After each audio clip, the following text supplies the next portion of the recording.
Okay.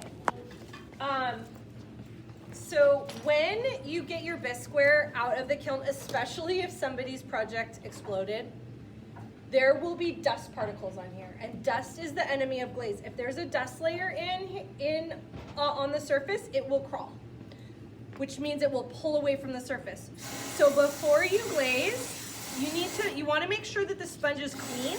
You don't want a dirty sponge, but you're gonna just take like a somewhat damp sponge, not soaking wet, and you're just gonna wipe the surface down and make sure that if there's a dust layer on here, you're getting the dust layer off. Sometimes if it's super dusty, I'll even like rinse it under and let it set. Okay, so preparing your bisqueware is important. You wipe it down with a clean sponge, okay? And then you're gonna take it over here to the wax station. Okay, so wax station, these wax containers, these stay here. These do not go back to your seat. They are a mess if they spill. And I guarantee you somebody will spill one entire one of these on the floor and on their shoes at some point this school year. It happens almost every year. And the reason is because these lids, they look like they're on, but they're not really on. They're sort of sticky, and someone will pick it up by the lid and the bottom will drop out. So that's why I try to keep it contained over here. So wax is amazing because it will resist the glaze from the bottom of your vessel so that you don't have to do as much wiping off at the end. But wax is also really frustrating because if it drips, then the glaze will not go anywhere that it drips, okay? So what I wanna do for the foot on this is I wanna wax this whole part. I need to wax on the inside and the outside. I want usually like about a ½ an inch depth, but I don't want it dripping down the sides. Otherwise I'm gonna have no glaze where it drips. So you have to be really careful. So these paintbrushes, they get really funky and messed up. So sometimes you might want, before you start, you might want to actually clean the brush off with some hot water. Ladies, can you come on over so that you can see what I'm doing? So you want there to be some wax on there, but not too drippy. And I'm just going to paint. Maybe can you zoom in on this a little bit? I'm going to paint for sure the bottom, right? Gently, carefully paint the bottom. And then the tricky part is I got to get on the inside here too. So I want the inside of the foot. So I'm just kind of spinning it. Ideally, I would have a cleaner brush than this. This is not the best scenario to have a brush this funky. So I get all on the inside, and then I have to go all the way around the outside too. So all here, and I'm, carefully not letting it drip. If you get too much on there, it'll drip. So I want to go all the way around the outside too. You want a ½ an inch of depth there because you don't want glaze to touch the kiln shelf. Okay, so once I've got my foot waxed, then I'm going to come back over here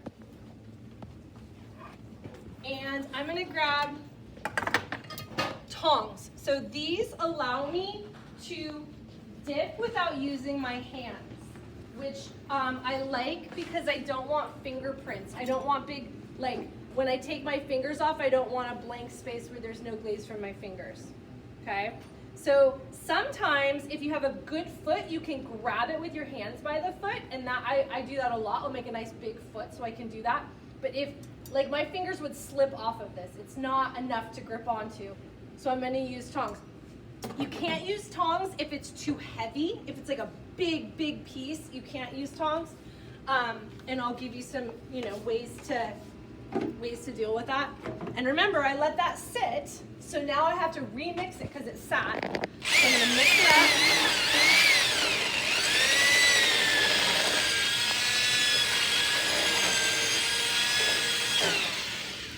Okay, and remember I put it down upside down on the lid, or the lid goes upside down. And then I'm gonna grab this.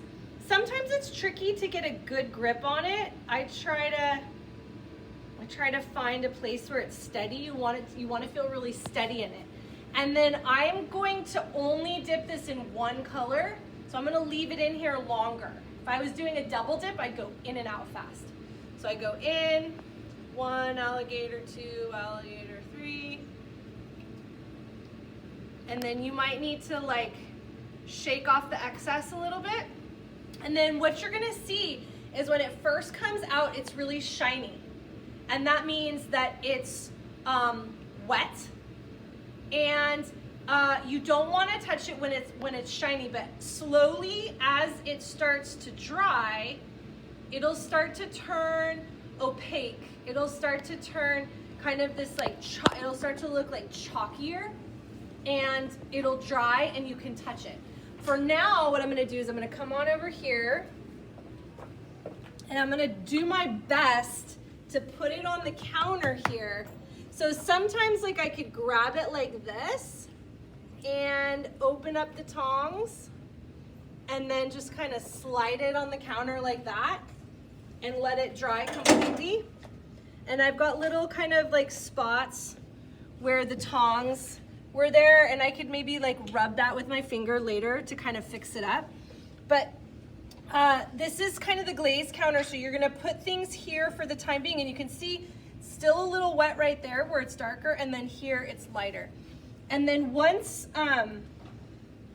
it's dried, once it's this kind of like chalky, lighter tone, you can touch it with your fingers, no problem, okay? But if you look at the bottom of this, everybody come over here for a second and look at the bottom. So I cannot put this in the kiln right now the way this is. There's glaze, even though I use the wax, there's glaze chunks all over that bottom, right? That cannot go in the kiln. So before I go and put it back in the glaze cabinet, I'm going to, this is actually, will you hand me a little sponge, that little one I was using? Oh yeah, thanks Leslie, that one works.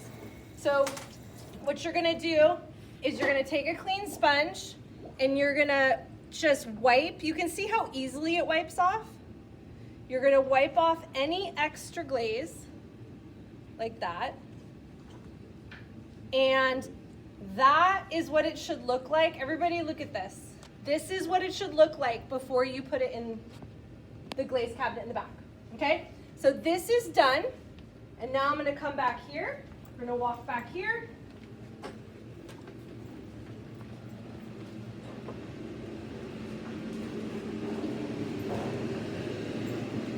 And then once you put your project in here, that tells me it's ready to be fired.